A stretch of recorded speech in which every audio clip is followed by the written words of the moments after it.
Hello, this is Rauta. I am Jerry, and we are at Inferno 2024 festival in Oslo, Norway. This time we're not in a peculiar lounge or anything like that, but we're actually home sweet home, well, temporary as it is, having gin tonics with my new friends Esteban from a band called, please sir, why don't you introduce yourself and your band? Umbra Conscientia.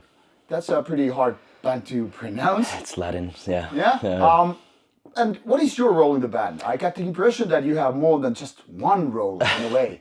Yeah, my main role is songwriting. The songwriter. I play the guitar, the vocals as well, and on studio I do the bass as well. So it's your vision, more or less, Yes. in a way. Yes. And the other guys are more like, can we call them mercenaries, or are they full members, Well, or session members? the drummer is a full member. Yeah. He has recorded both records. Yeah. He's doing his thing as well.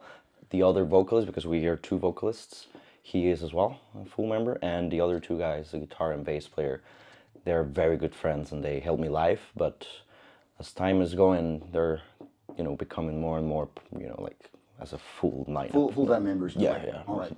Now, first, let's tackle the obvious question. What does the name really mean? What's the meaning to the audience to understand? It's funny because a lot of people think that it means the shadow of consciousness, but it actually means to be aware of the shadow. Okay.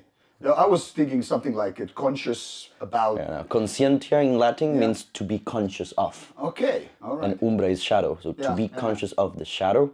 In this context, shadow means it's kind of from a psychological term from Carl Jung. The shadow is the shadow of the self, the unconscious. Your unconscious, everything that's considered shadow in yourself, So it comes from being aware of this part of yourself and that it exists and that you have to acknowledge it. So that's what. So quite a philosophical and also complex name for a black metal band, which a lot of people want to be like, it's going to be aggressive and straightforward. And why did you choose such, say, complicated name? Mostly because it was very conceptual in the beginning, and still. The reason why I made the band is because I guess just my personal journey, as a human being. I've had a big interest in psychology and spirituality, and the combination of both, like how you relate all of this hermeticism or occultism with psychology. I used to study psychology as well, and I was able to actually see a relationship in between all of those magical concepts and the actual behavior of the psyche, Mm-hmm. So, that was the concept. The big topic was the shadow of yourself. So that's how I got to it. I'm not looking for shock value. It's mostly about the concept and what I want to express. So, yeah. You are now, if I understood correctly, living in Germany? No, I live in Costa Rica. Costa Rica, so it's the current place, Costa Rica? Yes. All right, okay, there's probably some misinformation about it. How it is to play in such country which is not really known for big metal and all? It's okay. It's I would say it's the metal scene has been active since the 90s down there. I would say maybe bands are getting more international recognition over the last, I would say maybe 10 years. Yeah. It's fine. It's okay. The metal scene is growing. It is active. There's a lot of people doing a lot of things all the time. It's just, I would say maybe the challenge is the lack of infrastructure. All of these venues that are built for concerts and everything. We have a few only, so... that and maybe just getting out of Central America is not that cheap. It's very expensive. So. Yeah, I can imagine. Yeah. And I guess the events are quite different than from American counterparts or European. Well, there's a lot of. If we're talking about mainstream bands, it's big, as anywhere else. Those bands are always touring and going through Costa Rica, and there are big venues for that. But big bands, But what about the real festivals for, say, more undergroundish or extreme metal festivals? There are no festivals in Costa Rica. Okay. I would say that the closest festivals are in Mexico. Okay. There was a festival in Costa Rica like 11 years ago. Okay. Yeah. Wow. The headliner was Mayhem, All right. in the middle of the forest at 2 a.m. It was very good. That was wild. I Yeah, guess. it was very good. Mayhem, Overkill, things like that. Only once. Okay, so it didn't really fly that well. Well, there was a lot of people there, a lot. But I guess, yeah, next year it would just turn into a scam and then never happen again. Oh man. Yeah, it's a bummer. Yeah, it's a bummer. But there are big concerts going on, but no big festivals. All right. Yeah.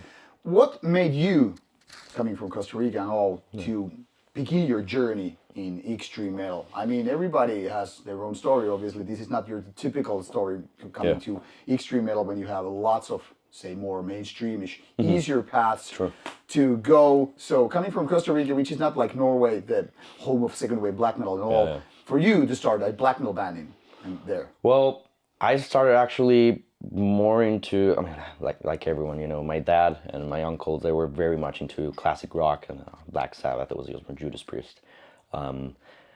Then Iron Maiden visited Costa Rica in 2008. Yeah. I was still in high school by then. So that's what opened the doors for me to metal. And then the extreme, I think it was a friend, which is actually the other vocalist in the band right now. He introduced me to Deicide. Oh no. And off to the devil you go. yeah, and I loved it. And then Morbid Angel and everything. I actually started through death metal. Yeah. And I love death metal as well, and just extreme metal in general, you know. And then black metal just came along the way. It was actually through this documentary. It's called Metal: A Headbanger's Journey. Yeah, yeah. That's how I got into the more extreme stuff. Also, actually, mainstream documentaries help you to find Yes, because, you know, back then I didn't have a computer at home. Yeah, yeah. Because of random reasons. I guess my parents just couldn't afford it, I guess. And so it was very hard to actually get to know what was going out in metal. So, as I said, when Iron Maiden visited Costa Rica, it was like a boom in metal. And That's like it just, a new level. Oh, yeah, yeah. And I watched that documentary, and then that was like, oh, okay, so Wacken exists. And we have all of these extreme metal bands, Mayhem, Emperor, Dimmu and everything, and that's what got me started into the extreme. That's pretty curious because you mentioned that you went from like classic rock to heavy metal to death metal to black metal, because that's the story for a lot of people. Like, I'm a little bit older than you, and the kind of a similar thing happened to me. Iron Maiden being the first, and a little bit later it was heavy metal, and then it was like death metal, and lots of Norwegian. But some people seem to miss the link that a lot of, for example, in Norway, like pretty much all the black metal bands were in some form or another death metal before they either changed name, like or style, like in Dark Throne's case. Yeah. But so often it seems like younger generation is almost like forgetting death metal, or seem like that's so lame because it's about corpses and murders and things like in black metal it's all philosophical. But I guess with you it's not really. No, I'm passionate for metal in general, heavy metal, classic rock. I like music. I listen to a lot of different types of music. For me, I think I got into metal like by the book. Yeah, yeah. Iron Maiden, I studied Iron Maiden. All right. That's wild. And the new wave of British heavy metal. I was just very into metal. So I really I spent a lot of time watching documentaries, and then the Metallica obsession came along, and I watched every single documentary you can have about Metallica, Iron Maiden, Megadeth. Then it came death metal as well, like Morbid Angel, Deicide, the Roadrunner years and everything. Like, I was just passionate about it in general, you know, and I was lucky enough that my circle of friends had the same interests, you know, so we were just high school kids spending a lot of time actually studying it. It was just a geek about it. I mean, that's great, because one of the things I see kind of, wouldn't call it problematic, but I see kind of like kind of weird that a lot of people seem to take shortcuts. Like, first they listen to some, say, Nickelback, and the next thing they are is like, oh, I found Dark Throne online, and that's like they kind of jump into the rabbit hole, skipping all the kind of necessary good steps. And when they form their own bands, they start sounding like copy-paste bands. But you, at least, when I was listening to your albums, and I was figuring like there are lots of obviously like similarities with the second wave of black metal, even though quite younger band. But then again, there's also something maybe hard to describe, something which is not like, it doesn't sound, for example, Scandinavian. There is nothing Norwegian or Finnish or Swedish in the sound. So How would you describe your music if you got to like give the sales pitch about the music? What it is in your opinion? I would say it's easier for me to describe the intention of the music. I've been playing in bands for 15 years. Umbra Conscientia is my last project, actually. I've been in different bands before that, different records as well, mostly death metal and speed metal.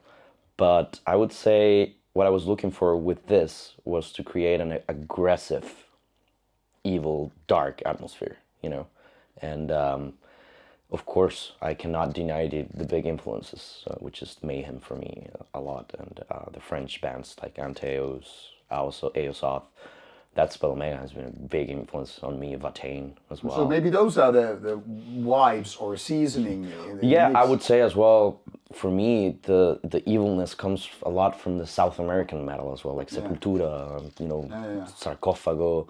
Like if you So listen, the intensity really. yeah, the fire, you know, that the Latin passion. Yes, it's yeah, and I feel maybe that with the mix of a German drummer creates maybe that feeling of, yeah, it sounds like something, but not exactly, which I'm glad it's that way, because I don't want to sound like anyone else. But yeah, I would just say it's just intense, dark, evil black metal. I mean, that's, yeah. And so about lyrical content, Yes. how would you describe, is there a typical topic or a theme or set of themes that would like be something to describe the band's style? I would say it's influenced a lot by the old Hermeticism, alchemy, philosophy, through I would say, Luciferian lens, maybe. I mix a lot of different things. You know, I don't necessarily follow a specific current of beliefs. It's been basically just the way that I see life, and my own philosophy, influenced by, you know. So is this a kind of a thinking man's band versus more boneheaded Satan, darkness, speed kind of Well, I could be labeled as that. Yeah, I mean, my topics are about how I see life, how I see the world, and the way that what I believe in, you know, personally. That's what I usually talk about. Do the other guys ever get to challenge you like, hey, this piece of text is like, I don't know, maybe we're too weird, or are you the absolute boss and say, shut the fuck up, this is how it goes because I'm the boss man? No, it's a very personal project, so it's mostly, their role is mostly music. Have you ever considered taking lyrics from someone else or ideas that you would collaborate or? Yes, for the new record we are actually working together. That's the idea, to work together, and the previous two records were done long distance. So now we are planning on doing it together and actually having all of the other guys involved in the songwriting. If I got you correct, you mentioned your drummer is a German guy. Yes. So this is probably where the confusion comes from. Yeah. How does this long distance relationship work in terms of rehearsing and playing? Yes, well, what I do is I write the songs back home in Costa Rica. I do some program drums so that he can understand the idea of at least the intention. And then he records his own work. He does have the freedom to do his own input on the drums. He sends it back. I record everything else in Costa Rica, and then the production, the actual mix, recording, because we do some reamping in Germany, which is the other guitar player. His name is Tim. He has a studio. It's called Void Gate Emanation Studio in Kiel. And then he mixes the whole thing. And for the first record, I traveled to do the mix with him, the production with him. Yeah. For the second one, it was in the middle of the pandemic, so we had to do it all over the distance. But that's pretty much how we do it, yeah. And then if I don't like something, or if we need something to be fixed, we just do it. They're lucky enough that they have their own rehearsal room and studio, so yeah. No, not to disrespect your drummer or anything like that, but would it be easier to find a guy from Costa Rica playing the drums and making like, hey, we get to rehearse locally rather than having this complex thing? It would be easier, but I don't think it would be better for the band now. Yeah. Because I already have he is part of the band. He's part of the sound. He's a drummer, you know, there's no way you can dismiss the drummer from the sound, being responsible for the sound of the band. Yeah, that's something overlooking. People often see like, okay, everybody can play fast blast beats and all that stuff, but no. they're missing the groove and everything detailed in it. Yeah, and you know, some things he does follow by the book as to what I told him, but he has freedom and he changes a lot of things, which I like. You know, I like that. When I made the decision, it was mostly because I didn't. At that time, I was playing in another band. The drummer that I was playing with, he was very, very, very good, but I guess, maybe too busy, and I wanted someone else because just to get a different input, you know, on it.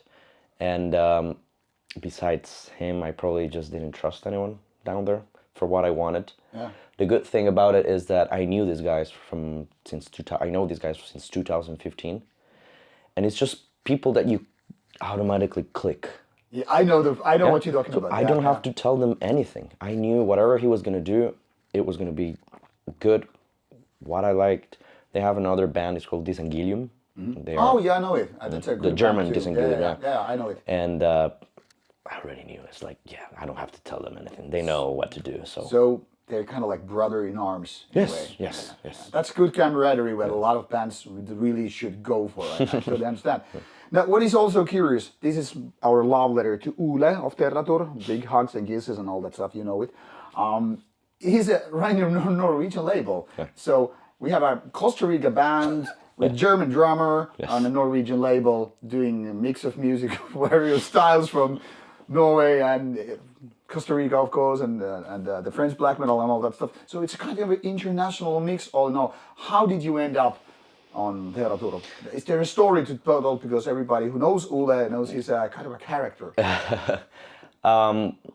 Okay, so a little bit of background. I've been a follower of the label for a long time. Like I was I was very much into black metal and digging and discovering new bands, and it got to a point when I was like, most of what I'm listening to is with this label. So they're on my radar now, and I'm a fan of the label. But at that point, I didn't even have the project planned. When I did, and I listened to the result, I was like, you know, I think it would fit. I'm just gonna give it a go. And I sent him an email, and he replied. That's it. It can be quite fucking effective. Yeah. Just a background note. Usually, setting up interviews takes time. Sometimes it takes weeks. This is a big thanks to Ole and, of course, Esteban. This happened within like 5 minutes. So some people make things work. Just take notes, people, if you're working in the industry, bands or running a label, whatever. Yeah.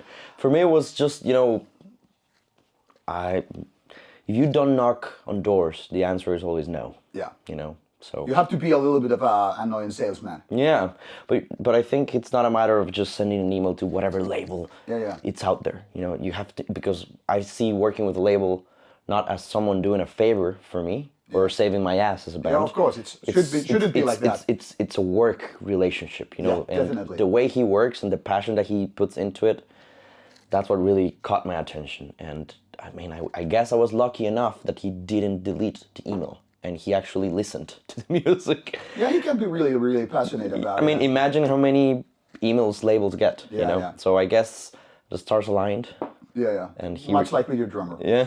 He replied, he said yes, and it's an honor, and I'm forever thankful. Because, well, that's a good love story. Yeah. Love story. Talking about touring, playing gigs versus doing music, which is more important to you and this particular band? Oof, yeah, well... I know it's a shitty question, but... No, it's good, because it depends on what you want to do, and I'm gonna be honest, at the beginning I didn't want to play live. But then the opportunity to play at Beyond the Gates came up, and I couldn't let that go. Of course, yeah. It's a good festival. Correct, and here's the thing, for me it's more about the music, but I'm not gonna lie. I like playing shows. I like playing music live. It's what I've always wanted to do since I was a 15-year-old. And I would say if you want more doors to open, like to have more opportunities, playing live is very important. Yeah, that's true. Because it's not just about being on a good label or, promoting yourself online. I've noticed that a lot of people really pay attention or really get convinced after they see you live. Well, that's also very true. I mean, there are bunch of bands which may be even boring when on albums, and when you see them live, you're like, wow. "Oh, my eyes and ears are now open." Now I'm like, whatever I heard before, my mind is now changed. Correct. I think it was actually Archgoat guy, a friend of me and the cameraman, who once upon a time said like, if you don't play live, that's not like even having a band. I mean, more like making a point about like music is meant to be live. So was this one event that changed your mind? Really? Yes, absolutely. Okay. Yes, and then nowadays no going back. Because there's no going back for sure. Playing live. I mean, I've been playing live with my other bands for more than 10 years, and I've always liked it. Yeah. With this project, I was just being more precautious, I would say. Okay. Because why? I want to make sure I can deliver the same experience or even better live. This is a big set of words because you're gonna play today later on. Yeah, that's fine. And like we now have huge expectations. Yeah. Because you want to translate, all of the intention that I have live, and you want to make sure there's chemistry with the band as well, right? Because we have never played together before, and when we played in Beyond the Gates, it felt good. It went good, and it's downhill from there, And now, thankfully, things are slowly, but I would say on a very good, direction. This year we just finished a small tour. We did like 5 dates. Nice. Yes. For me, being from Costa Rica, being able to do that I'm already very thankful. Living the dream. Yeah, right. Yes, I don't care about how many people go. I don't care about where I play. I just want to play music, and for me, you get to travel along. So yes, for me, that's enough. Like if I talk to my 15-year-old self, he'll be happy and proud. I would say. So if we could, put a kind of like a crowning to this dream, what would be the dream band to play with? Like warm up any band? Would it be Iron Maiden? Of course. Like dreaming. I mean, who's gonna say no to that? Yeah. It depends. I would see it like genre wise. If we talk about black metal, for me, maybe Mayhem. Yeah. That's you can't fail with Mayhem. That's true. That's true. I'm a big fan, and I cannot deny the influence and the impact that Vatane had in my life. I was an 18-year-old when I saw them live for the first time in Wacken, nice. And it really turned me into black metal, like immediately, even more, And the passion and the way they project their message really, really changed me. And so maybe if black metal wise, if Mayhem or Vatane would be an honor. There are a lot of bands that I would love to tour with anyway, but if we're talking about those. If we go outside of that, of course, Iron Maiden's the best band in the fucking world, or Judas Priest for me. But that is good. One thing what I really like when talking to fellow metal music enthusiasts, I rather use that word as a fan, is that people are open and ready to say like what bands they have been inspired by, and then what bands are like worth giving the praise and stuff, rather than being this cool and grim and whatever guy like I don't like anything because everybody knows it's bullshit story. Yeah. As apart from the bands you mentioned, which ones are the ones that you would like to give the credit to for being the musician you are today? Slayer. Well, that's a goddamn good choice. Yeah, it's undeniable for me. Yeah. Slayer, Metallica. I learned a lot from Metallica. The balls. And You know what I mean? And I'm talking about the 80s Metallica, of course. Of course. I still like them. Their new music is just, but I respect them a lot. I don't care if bands go to shit. You need to get respect where respect is due. And true. I've been influenced by Metallica, by Megadeth in many different ways. You know, as a guitar player, Megadeth and Metallica were like huge for me. Yeah.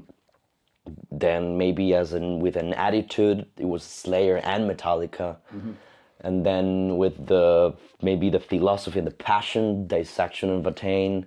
And then with the deeper, you know, actually being thoughtful about life and existence, that's Spell Omega, for example. So yes, I'm not afraid of, you know, I don't care. For me, Metallica and those old classic bands are, and Iron Maiden saved my fucking life. You know, I cannot deny it. Okay, I don't care. then a couple of quick questions. Yes. Pick one you have to fire. Steve Harris or Bruce Dickinson? Fire Fire. from the band. Yeah. Oof. I mean, Bruce. Okay. Kirk Hammett or James Hetfield? Kirk. Sorry, Kirk, you have to go. All right, word to your 15 years version of you. What tip you would now give, like, you would like to do this part rather than something that really happened? What kind of advice you would give to your younger self? Keep going. Don't stop. Knock on every door. Don't be afraid. And just do it. Yeah. These are wise words. Yeah. Now, people, I ask you to do yourself a favor. Now that you hopefully managed all the way this far with the interview and you're ready to do something else, put some Umbra Conscientia and start listening to it. Go for the mind, go for the atmosphere, go for the everything really, and enjoy the world of Costa Rica metal. It's not maybe for everybody. I mean, what kind of extreme metal is, but it's good, it's worth checking out, so I hope you like it, and I hope we gave you a little bit more background and information about the band. Someday, there might be part 2, but you never know. Alright, this is Rauta. Thank you. Muchas gracias, Esteban. Thank you for your time, and I wish you a good Inferno 2024. This is Rauta, Inferno 2024, indeed. So, take care and stay metal. Thank you. You want another one? I appreciate it. I mean, why not? If you're not in a hurry. No. Oh, yeah, and a couple of things we need to do. Sorry. We need to take the social media.